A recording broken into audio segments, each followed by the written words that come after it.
ప్రపంచవ్యాప్తంగా ప్రస్తుతం ఐటీ రంగంలో లేఆఫ్స్ మందగమనం కొనసాగుతోంది. దిగ్గజ కంపెనీలు చాలా వరకు ఉద్యోగులను తగ్గించుకునేందుకు తీవ్రంగా ప్రయత్నిస్తున్నాయి. అందులో భాగంగానే 2024 తొలి 3 నెలల్లోనే దాదాపు 3 నుంచి 4 లక్షల మంది ఉద్యోగులు ఉద్యోగం కోల్పోవలసి వచ్చింది. దీంతో ఇటీవల ఐటీ నియామకాలు తగ్గిపోయాయి. క్యాంపస్ ప్లేస్మెంట్లలోనూ ఆశించిన స్థాయిలో ఉద్యోగాలు లభించడం లేదు. ఇలాంటి పరిస్థితుల్లోనూ మన దేశంలోని హైదరాబాద్ ఐటీ రంగంలో మాత్రం రికార్డు స్థాయిలో ఉద్యోగాల సంఖ్య పెరిగింది. ఐటీకి ప్రధాన కేంద్రాలుగా కొనసాగుతున్న బెంగళూరు, హైదరాబాద్లలో ఈ పురోగతి కనిపించింది. 2023 ఏప్రిల్ నుంచి 2024 ఏప్రిల్ వరకు జాబ్ పోర్టల్ ఇండీడ్ నిర్వహించిన సర్వే ఇదే స్పష్టం చేసింది.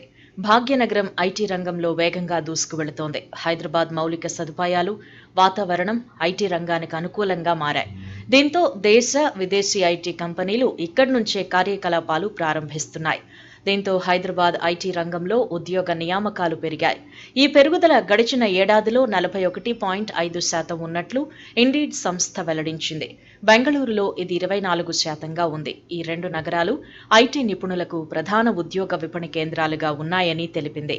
ఐటీ ఉద్యోగాల ఖాళీలు మాత్రమే కాదు, ఐటీ ఉద్యోగాలు చేసే నగరాల ఎంపికలోనూ హైదరాబాద్కు ఎక్కువ ప్రాధాన్యం ఇస్తున్నారు.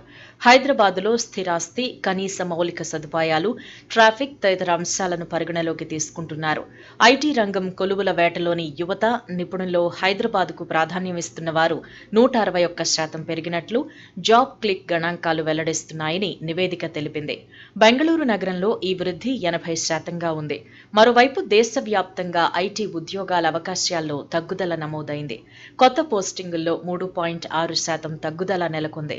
అంతర్జాతీయంగా నెలకొన్న అస్థిరత, ఆర్థిక పరిస్థితుల నేపథ్యంలో ఐటీ కంపెనీలు జాగ్రత్తగా వ్యవహరిస్తున్నట్లు నివేదిక తెలిపింది.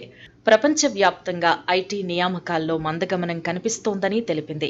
ఐటీ ఉద్యోగ ఆశావహులు నైపుణ్యాలను పెంచుకోవడం ద్వారా పెరుగుతున్న పోటీ ప్రపంచంలో నిలదొక్కుకోగలరు అని పేర్కొంది.